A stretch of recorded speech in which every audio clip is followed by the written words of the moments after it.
بسم اللہ الرحمن الرحیم۔ السلام علیکم۔ آج کی اس ویڈیو میں ہم بات کریں گے صلوات التوبہ کے صحیح اور آسان طریقے کے بارے میں۔ ہر مسلمان کو چاہیے کہ روزانہ تھوڑی دیر اللہ کے حضور توبہ کرے، کیونکہ توبہ دل کو پاک کرتی ہے اور زندگی میں سکون لاتی ہے۔ سب سے پہلے ہم درود شریف پڑھتے ہیں، کیونکہ درود کے بغیر دعا قبولیت کے لیے نہیں جاتی۔ درود پڑھنے سے رحمت کے دروازے کھلتے ہیں اور ہماری دعا نور بن کر اوپر جاتی ہے۔ آپ یہ درود پڑھیں: اللہم صلی علی محمد وعلی آل محمد۔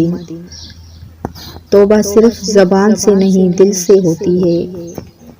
اسلام میں توبہ کا مطلب ہے اپنی غلطیوں پر شرمندہ ہونا، اللہ سے معافی مانگنا اور مضبوط ارادہ کرنا کہ وہ گناہ دوبارہ نہیں کریں گے۔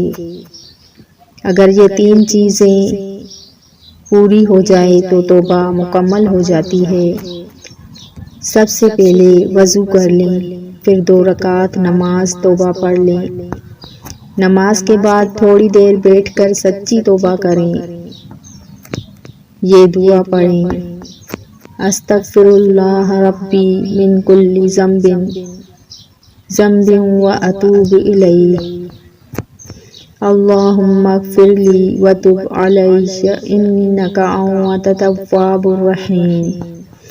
پھر اللہ سے اپنی غلطیوں کی معافی مانگیں، دل کی بات کریں، جیسے یا اللہ میں کمزور ہوں، غلطیاں کرتا رہتا ہوں، مجھ پر رحم فرما، مجھے سیدھا راستہ دکھا اور میرے گناہوں کو معاف فرما۔ یہ وقت بہت قیمتی ہوتا ہے۔ اللہ کے سامنے اپنے دل کا درد رکھیں، اپنی پریشانیاں بیان کریں، اپنی خواہشات بتائیں۔ اللہ سب کچھ سنتا ہے اور سچی توبہ پر خوش ہوتا ہے۔ اگر آپ کے آنسو نکل آئیں تو سمجھ لیں کہ اللہ آپ پر خاص کرم فرما رہا ہے۔ دعا کے آخر میں پھر درود شریف پڑھیں تاکہ دعا مکمل ہو جائے۔ اللہم صلی علی محمد۔ اگر آپ روزانہ چند منٹ صلوات اور توبہ کے لیے نکالیں تو آپ کی زندگی بدل جائے گی، دل ہلکا ہوگا، رزق کھلے گا اور اللہ کی رحمتیں آپ کی طرف دوڑتی آئیں گی۔ اللہ ہم سب کو سچی توبہ کی توفیق عطا فرمائے۔ آمین یا رب العالمین۔